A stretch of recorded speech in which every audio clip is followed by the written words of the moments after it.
Leadership, a simple concept that moves the world, writes history, and drives the lives of millions of people around the world. This is a story that celebrates our leadership and makes us proud of who we are.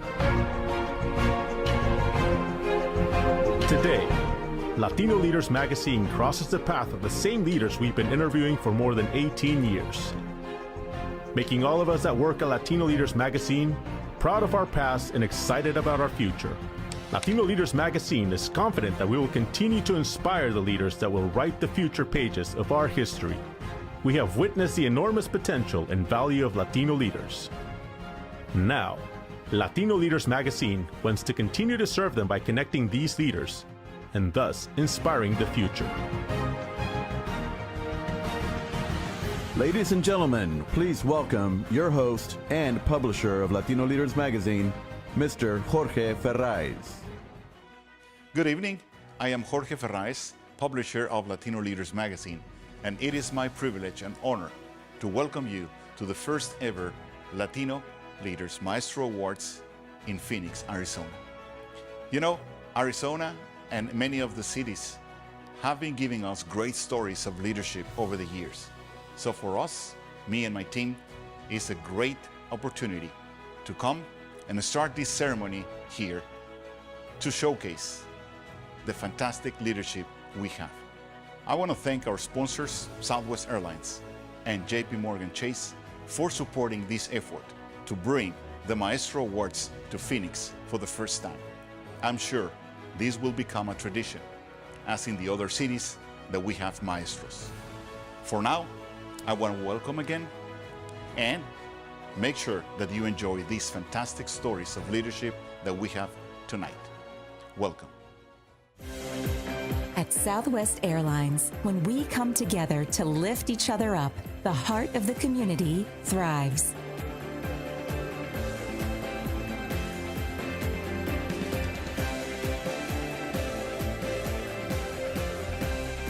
For us at Southwest, Dallas is more than a destination, it's home.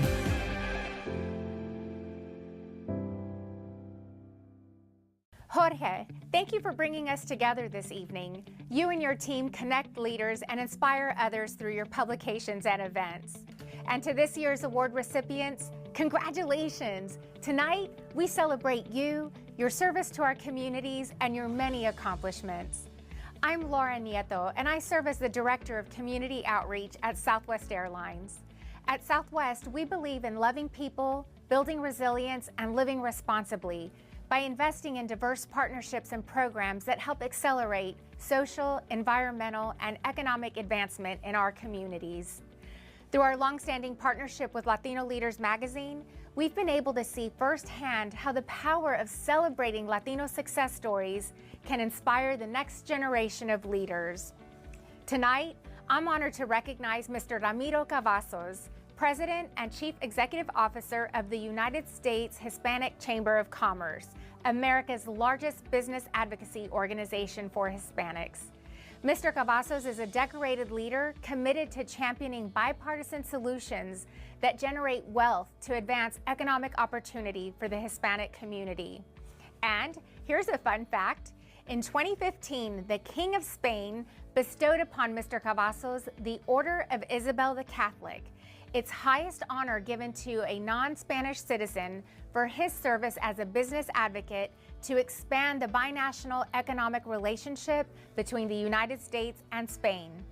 He's also been recognized by Latino Leaders Magazine as one of America's 101 most influential Latinos for the last 4 years. Currently, Mr. Cavazos proudly serves as the chairman of the board for the Hispanic Association on Corporate Responsibility that advocates for Fortune 500 companies to invest in more equity and fair representation for Hispanics on corporate boards and publicly traded companies. On behalf of our more than 61,000 Southwest Airlines employees, it is my privilege to present the Maestro Award for Leadership to Mr. Ramiro Cavazos. Congratulations. Leadership, a great human virtue. This is a story of great leadership and service to others, of a man that has known how to connect people and organize entrepreneurs and business owners all over the country.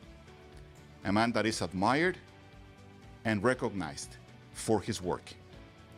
For Latino leaders, it is a privilege to present the 2023 Phoenix Maestro Award in the category of leadership to Ramiro Cavazos. Well, I'm from the Rio Grande Valley, el valle, como le pusimos, o le pone la gente. We grew up in Weslaco. I'm the oldest of 4 kids. My dad was Ramiro, and my mother is Emma. We still have my mother. She's 88. She lives in Weslaco, and you know, we were, I would say, middle income. My dad was a school teacher, and then later on he became a justice of the peace, and we did a little bit of farming and ranching. We've been close to the land all of our lives because our family lived on both sides of the river. They were in Monterrey, the Cavazos. It's a very common last name in Saltillo and Monterrey. And because they came here in the late 1600s from Spain with a land grant from the king of Spain, and it was El Rancho de Carricitos, which is today the King Ranch near Kingsville. And so we had family on both sides. For us, the river was just a river that we coexisted on both sides. We were blessed that we were always connected to the surroundings. We never moved in 300 to 400 years. My mother still lives there, and I have a brother and a sister that still live there, cousins, relatives. But this family is a very proud family, a hardworking family.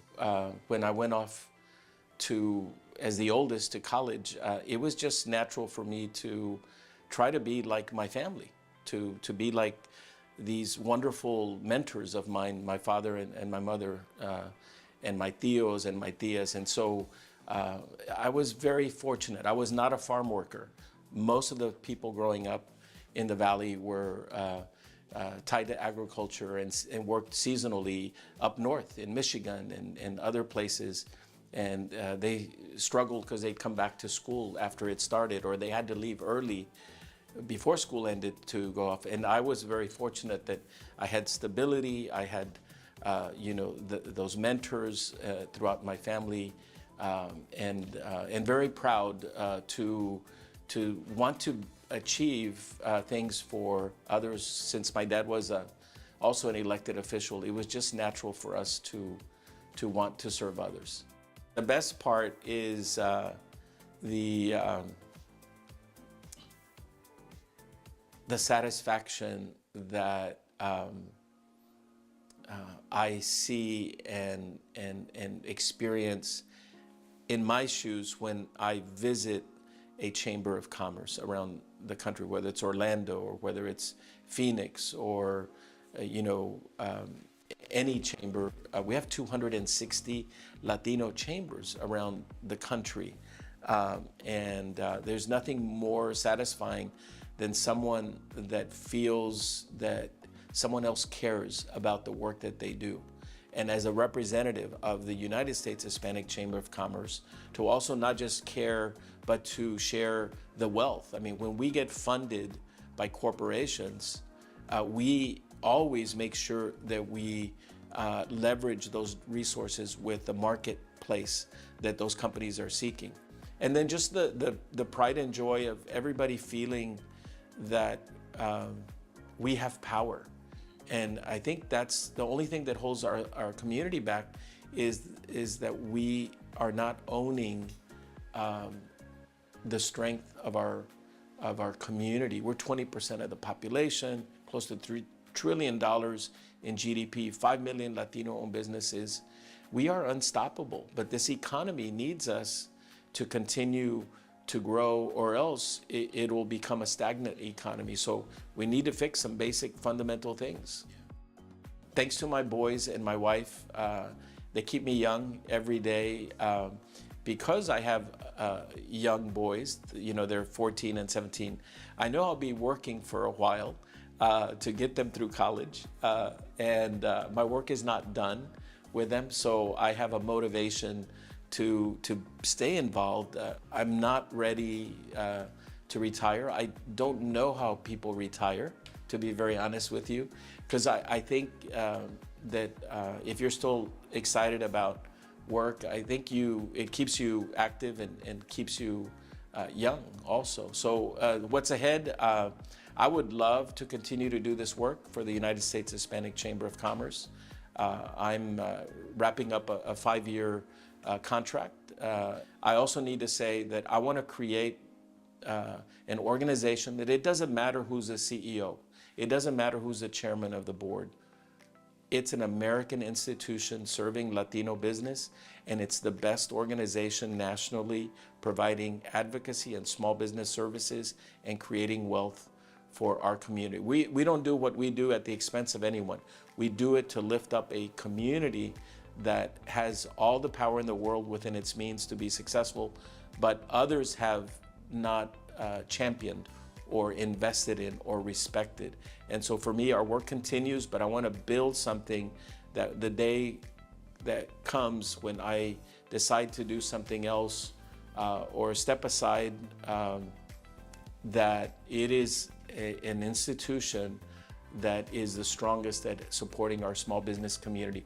I want to be remembered as someone that was accessible and that had integrity and was committed to the greater good for our community. I believe that's what powers me every day.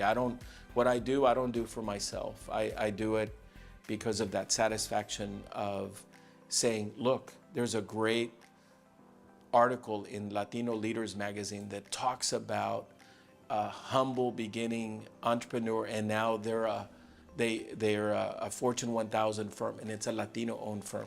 That to me is that legacy that I would say, when people remember me, he helped create those opportunities for others. I know it sounds kind of corny, but for me, that's why I do this work and continue to believe in it, because I think what we do for others.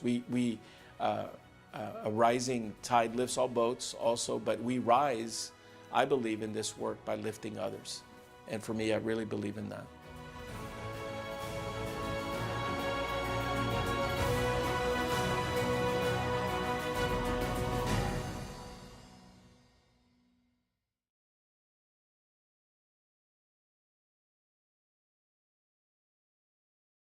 We should all feel confident about our future, and if anyone doesn't feel this way, we take it personally. At JP Morgan Chase, we're doing the work to advance Hispanic and Latino communities globally. Advancing Hispanics and Latinos opens doors for our communities everywhere. It celebrates who we are, our rich history, and our futuro. To do this, we go beyond words. Over 50% of our new U.S. hires are racially or ethnically diverse. We're providing the Hispanic and Latino community with programs to gain financial health y mucho más, offering resources to make home ownership and banking more accessible to the Hispanic and Latino community, and providing more business education and coaching to Hispanic and Latino entrepreneurs. We do the work to help build careers, financial independence, the entrepreneurial spirit, and stronger communities. Real change for the Hispanic and Latino community takes intentional work and commitment from all of us. Advancing Hispanics and Latinos is proud to be doing the work, because this is personal.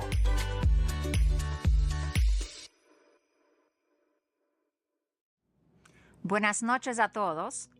My name is Silvana Montenegro, and I am the Global Head of Advancing Hispanics and Latinos at JP Morgan Chase. We are honored to present this award in partnership with Latino Leaders magazine to Gary Trujillo. Gary is the president and CEO of Southwest Harvard Group, which he founded in 1990 after graduating from Harvard Business School.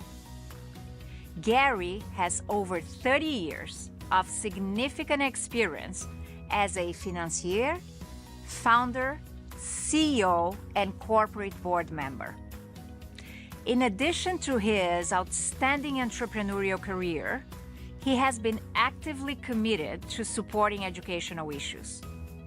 As a dedicated community leader, Gary co-founded the Be a Leader Foundation in 2002, a nonprofit serving more than 14,000 students a year. At JP Morgan Chase, we are committed to supporting and celebrating the growth and success of Hispanics and Latinos. That's why we are proud to present the Entrepreneurship Award to Gary Trujillo for his outstanding career and inspirational leadership. Congratulations and thank you for your amazing work. Entrepreneurship, the art of starting something. Tonight we have a moving story, a story of mentorship and how this mentorship can become a powerful impact on the life of an entrepreneur. Tonight we're honoring a man with a strong family values and a man who is admired by others as well.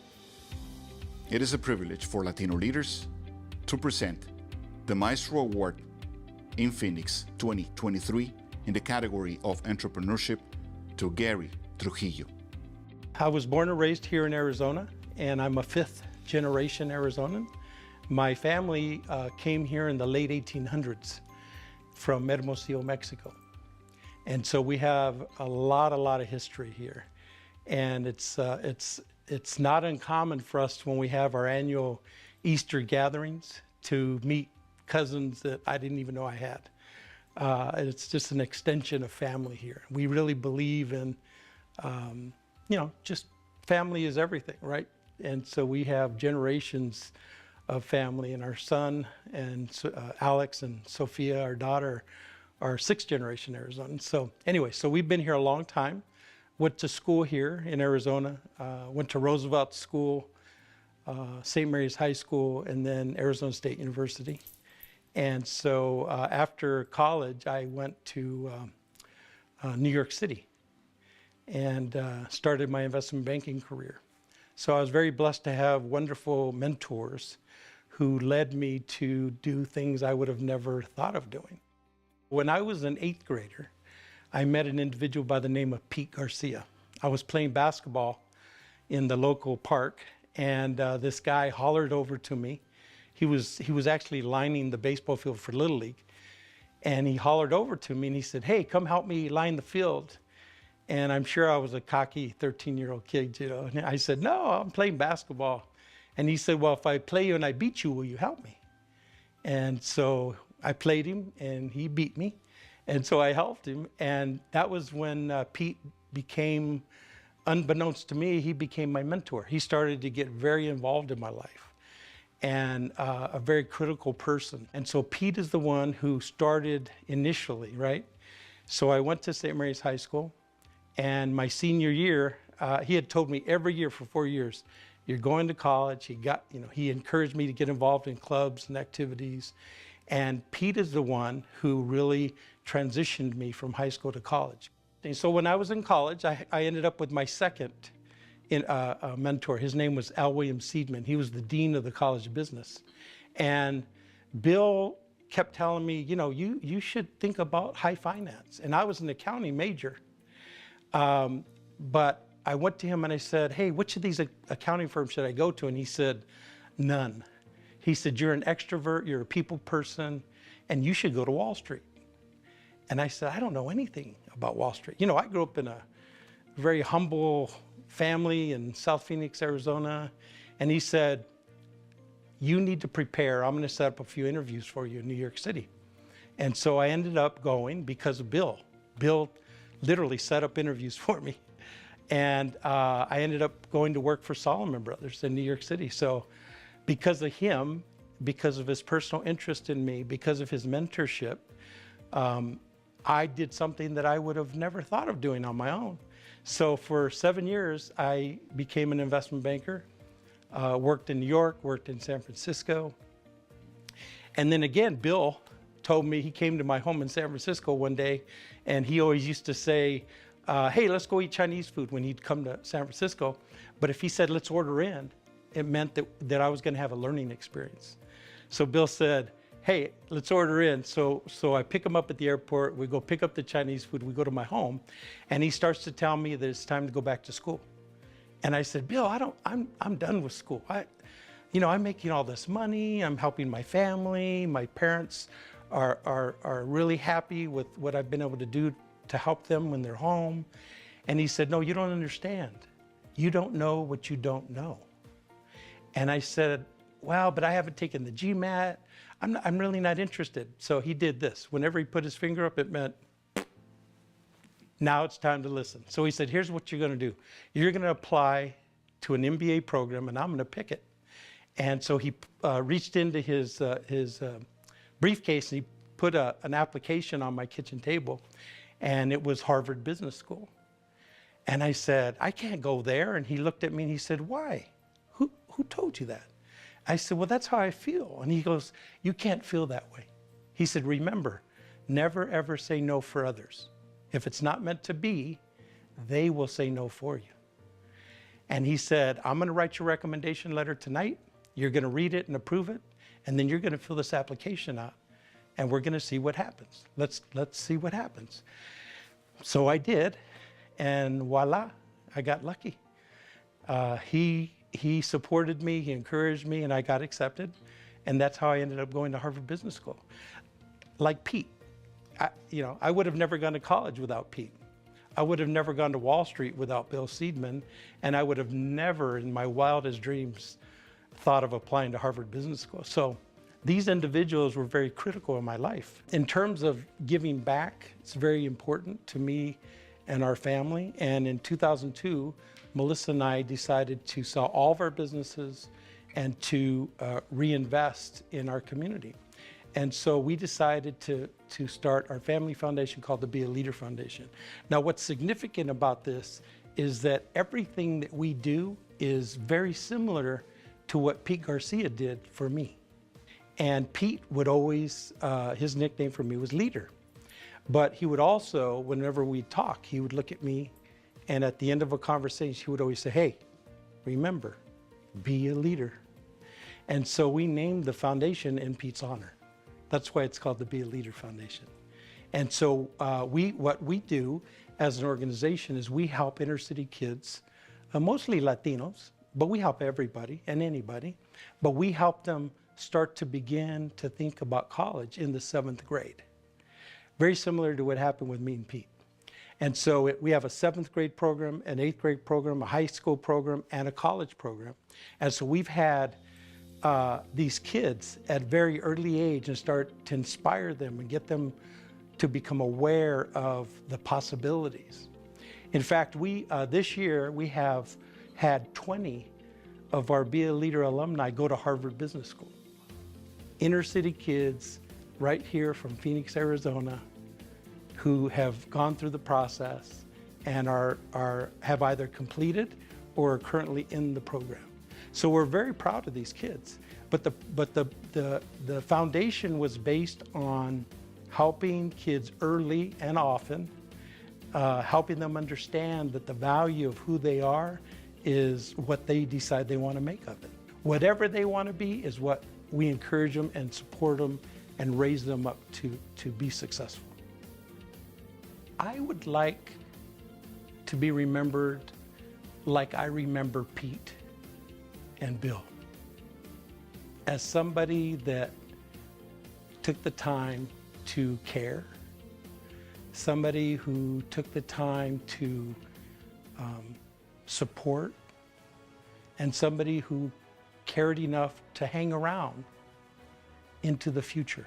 I want to be known for helping others who have achieved and who have accomplished and who are still getting accolades because of somebody who cared enough to be their foundation.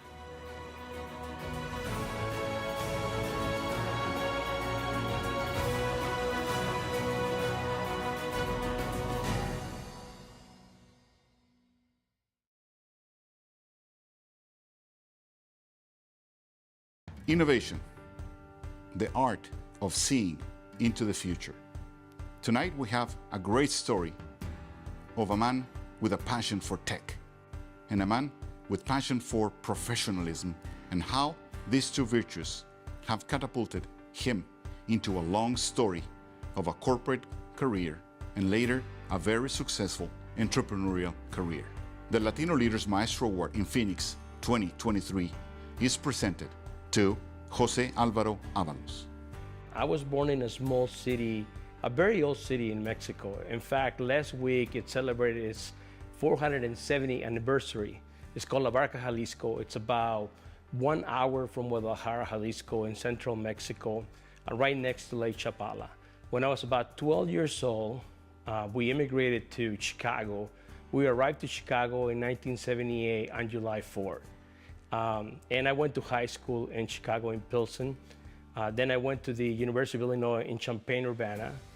Then I took a job in Texas for a couple of years working for AMD, Advanced Micro Devices. Then came to Arizona, and I've been in Arizona since then. I really love Arizona. I pursue a master's in engineering, electrical engineering, also from the Arizona State University. And then I worked at Intel. The first 15 years or so of my career, I really focused on product innovation.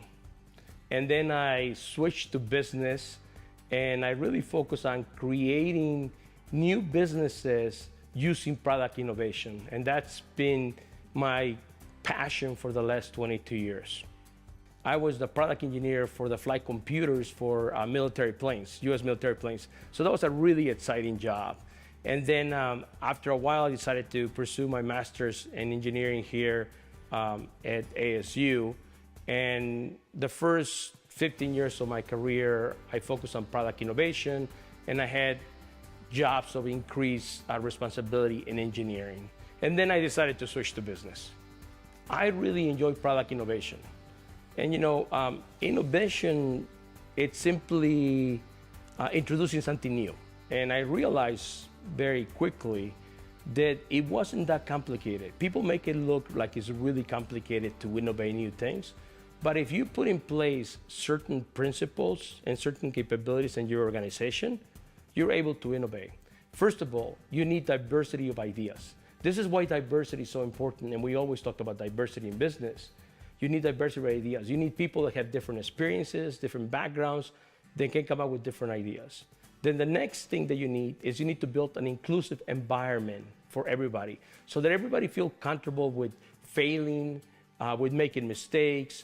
And in fact, they thrive in that because they know that when they fail, then when they make a mistake, they're learning, right? And eventually we're gonna have a success. So to me, the equation for innovation is very simple. Basically, you take diversity plus inclusiveness, and that gives you innovation. We founded Austin GIS in September of 2021, and I was the first CEO, and I also was a board director. As the first CEO, I was a CEO there until last month, April 2023. So I was there for about the first year and a half, acting as the CEO. And during this time, we validated our business plan, we finished our messaging, we finished our branding, we hired a leadership team, we raised about $25 million in funding, we developed solutions for smart city, we developed solutions for retail, and we completed over 8,000 deployments. So the company achieved profitability. Now, earlier this year, our chairman, Tom Langs, Senior Vice President at Intel, decided to retire. So the position of chairman of the board opened up. So the board asked me to move to chairman of the board, and my co-founder at Austin GIS became the CEO. So today, I'm the co-founder and the chairman of the board, and I also help the company with escalations, with relationships with specific customers. So that's Austin GIS. Just this week, I have been appointed executive chairman for a new company, a company that's called Milchute out of Chicago.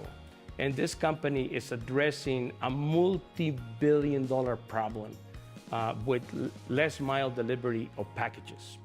You know, a lot of people don't know this, but companies like FedEx, Amazon, UPS have a significant problem in that Every single day in the US, approximately 1.7 million packages are lost or missing, okay?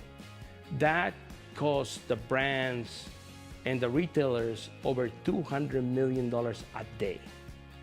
So we're developing a solution that is secure, that is automated, that basically allows a delivery person to deliver a package inside your home without entering your home, right? Now the solution can be expanded to not only provide the delivery of the package safely, but it can also provide security for your home. It can also provide loyalty programs for the consumer, and it can provide retail insights for the brands and the retailers. So that's the next thing that I'm gonna focus on. I'm gonna try to work with the team at Milchute to solve the last mile package delivery in the US. My parents really invested in me, and they gave me a gift that is really important, that has been very important and has shaped my life. And the gift that they gave me is that they make me believe that I could pursue my dreams and I could do anything that I wanted to do if I set my mind to it. Then, of course, I had an extended family with my grown children now that have provided learning opportunities for me, challenges for me that have helped me to develop, to be the leader that I am today, right? I realized that to some extent, I'm a role model, you know, for Hispanics, for Latinos in this country. And what I would say to them is a couple of pieces of advice. First, really focus on results. Make sure that the work that you're doing is aligned with the strategic intent of your business, right? Focus on results. Second thing is work hard, but work smart. Be in the game, right? As Latinos, sometimes we're told by our parents, our family of origin, work really hard and things will happen for you. And that's not true in corporate America. You have to work really hard, but you have to be in the game. I'll give you an example.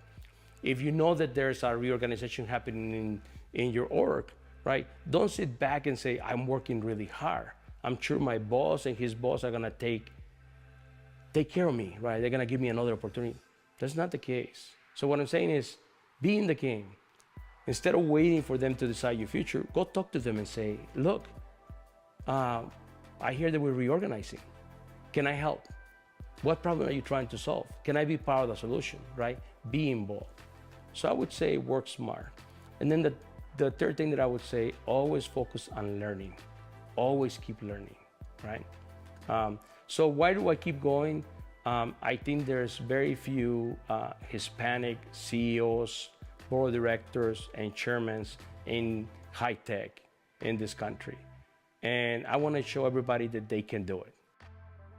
To finish our discussion, I really want to thank my parents. You know, they play a big role in my life, in my success, in my career. I want to thank my children for giving me the privilege to be a learning father, Gabby and Austin. And I want to thank my family. And then I also want to thank the Latino Leaders Magazine, and of course our sponsors, Southwest and JP Morgan Chase and Company, for making this possible. So I'm very grateful for the award. I will treasure it forever. Thank you very much.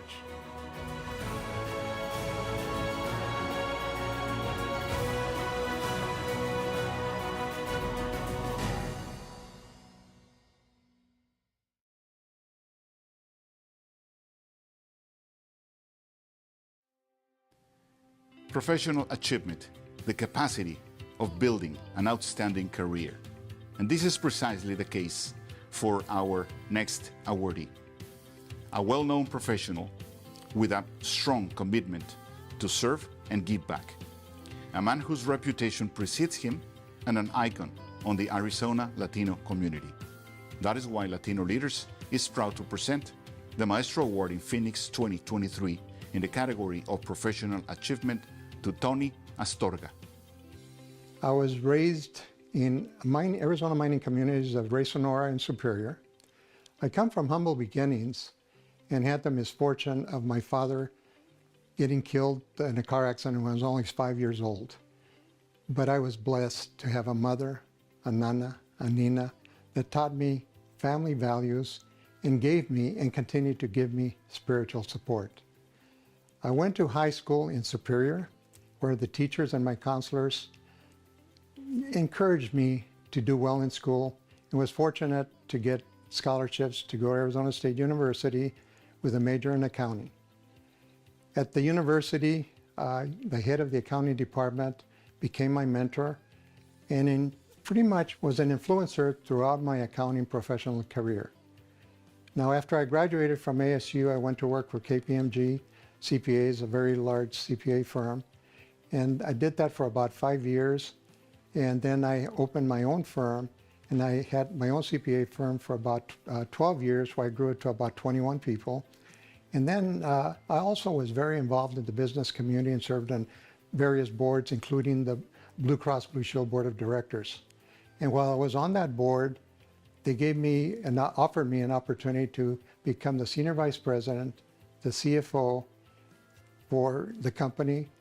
And during my 23-year tenure, I also served for 6 years as president of Blue Cross Blue Shield of Mexico.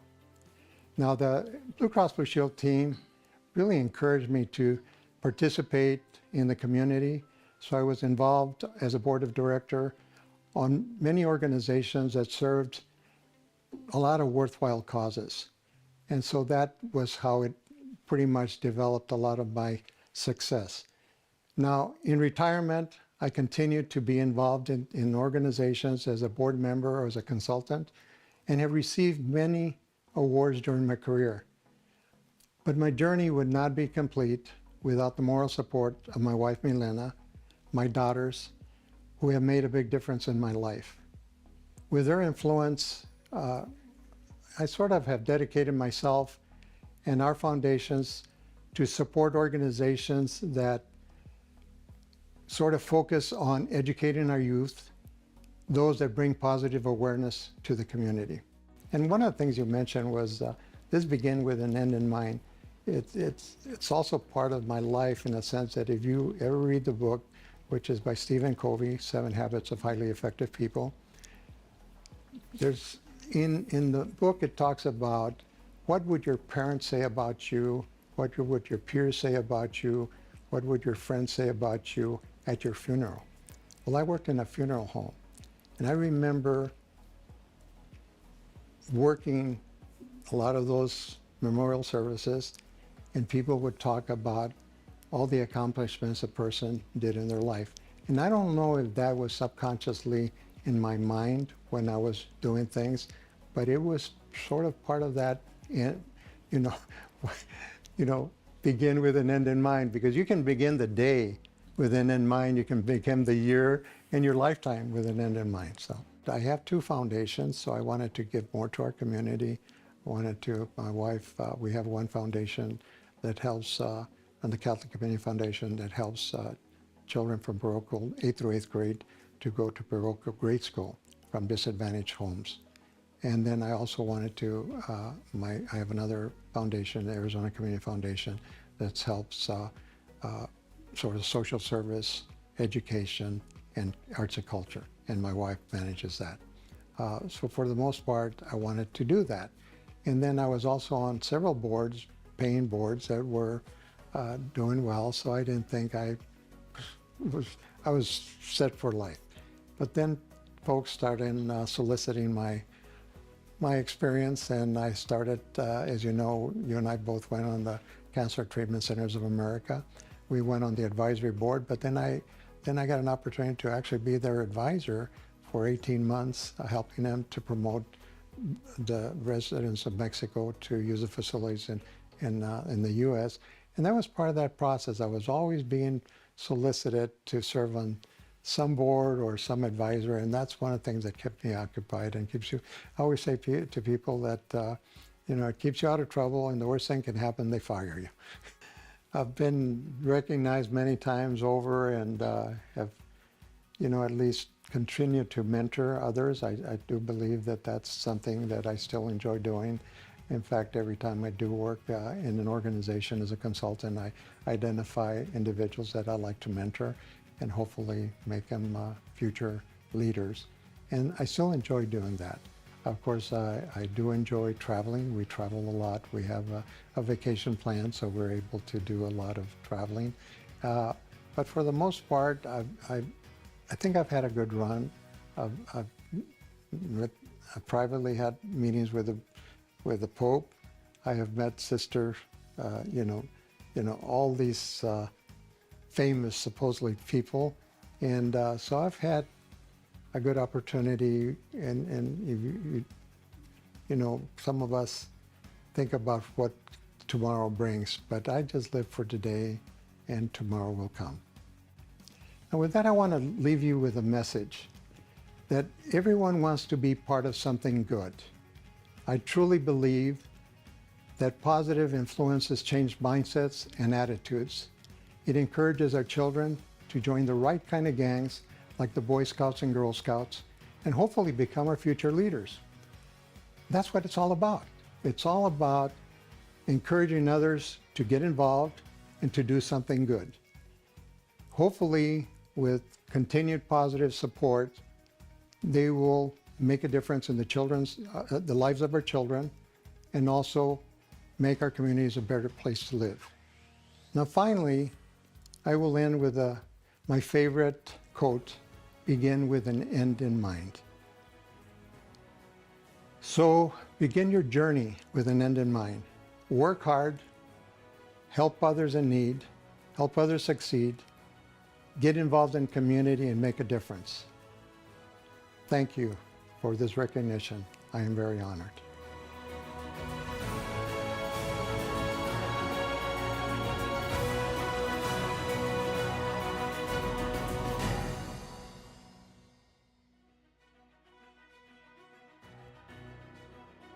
I'm Jorge Ferraiz, publisher of Latino Leaders Magazine, and want to thank you for being with us in this ceremony of awards of the Latino Leaders Maestro Award in Phoenix, Arizona. This was our first ever occasion in this great city, and we had 4 fantastic stories of leadership. I want to thank our sponsors again for supporting us, and also the Latino Leaders team for making this possible. For now, congratulations to the awardees, and look forward to see you next year. Thank you.